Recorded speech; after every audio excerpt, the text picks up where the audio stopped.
start your case, there are several legal terms that may be a little bit confusing to you. So let's review those terms now.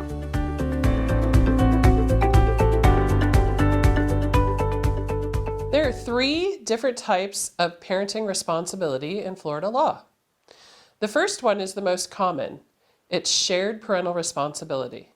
Shared parental responsibility assumes that both parents will jointly talk about all issues. In those cases where one parent really needs to be ultimately making the decision when the parents don't agree, the court can award shared parental responsibility with ultimate decision making. Ultimate decision making still requires both parents to attempt to confer and agree on the important decisions involving the children of the case. When they can't agree, one of the parents gets to make the final decision. That does not mean they don't need to attempt to have a conversation and reach agreement before that happens. Finally, the court can award sole parental responsibility. That is in very extreme situations where having both parents participate in decisions would be detrimental to the minor children. Lots of you use the term custody. The Florida legislature removed the word custody from our law several years ago. What you probably think of as custody, we refer to as time sharing. As an example, the court may award sole parental responsibility, which is that decision making for one parent, if the other parent is in prison, is mentally compromised, or there is some other reason that parent should not participate in major decisions.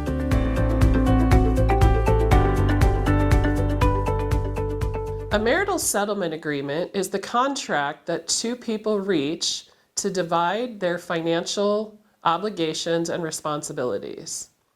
The marital settlement agreement will talk about things like equitable distribution, which is the division of the assets and liabilities that the parties have accumulated during their marriage. It will also talk about alimony. If one spouse has a need for support and the other has an ability to pay, this section of a marital settlement agreement will deal with those issues. The marital settlement agreement will sometimes contain child support. Obviously, there would need to be minor children involved. Child support is formulaic.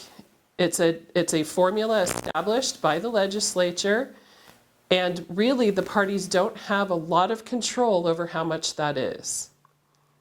Finally, the marital settlement agreement will take care of all of the unique issues in your case, things that other families might not have to consider, such as special needs of your child, the need for one party to have a contribution to attorney's fees and costs, or maybe special insurance to cover the unfortunate demise of one parent or the other.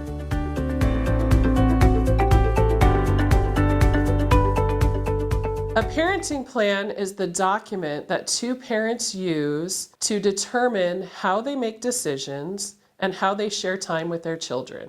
A parenting plan is important when the parties cannot get along. A parenting plan can be enforced by the court, but it also can be disregarded by the 2 parents if they can get along and co-parent without one.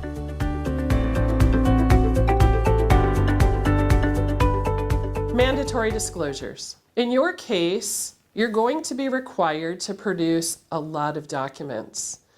These are referred to as mandatory disclosure because, like the words, it's mandatory, meaning court ordered, disclosure just meaning that you have to provide the information, and it's for full transparency so that the other side has the information they need to make informed decisions, just like you expect to have that information from the other party to make informed decisions yourself. Mandatory disclosures include tax returns, bank statements, leases to present household, life insurance policies, health and dental cards, credit card statements, deeds to your home, and many others.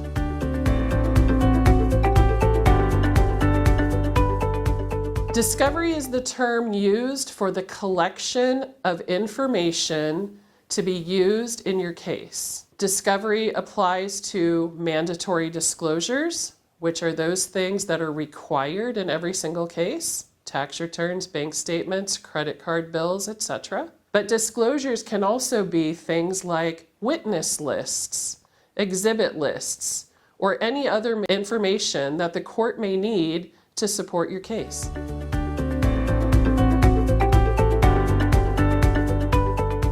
School designation. School designation has become a more complicated issue over the last couple of years as options have become available for Florida families to determine where their children go to school. A parenting plan requires that at least we designate which parent's residence will be used if the school requires a residential address for zoning and district purposes. Keep in mind that schools get money for the number of children that attend, and they are required to verify that those children live within the district. This is not an opportunity to get in a battle with your spouse about where the children go to school. It's a required designation for your children to be recognized in the district in which they reside.